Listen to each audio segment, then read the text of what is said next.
Madame la ministre de la Culture, le 13 octobre, France Télévisions diffuse Mères en lutte, un documentaire qui suit 3 mères se battant pour faire reconnaître l'inceste subi par leurs enfants. 3 histoires singulières, mais qui relèvent une réalité immense. En France, 160 000 enfants sont victimes de violences sexuelles chaque année, dont 130 000 au sein de leur famille. Et seul un enfant sur 10 en parle. C'est dire l'ampleur de l'horreur. Le 13 novembre, nous projetons ce film ici, à l'Assemblée nationale.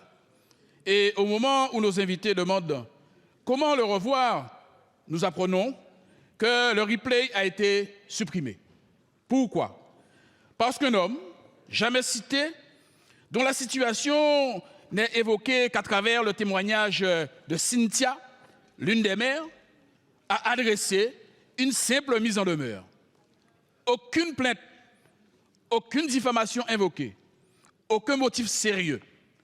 Et pourtant, le service public s'est exécuté sans entendre la réalisatrice, sans entendre la production, sans entendre celle qui témoigne.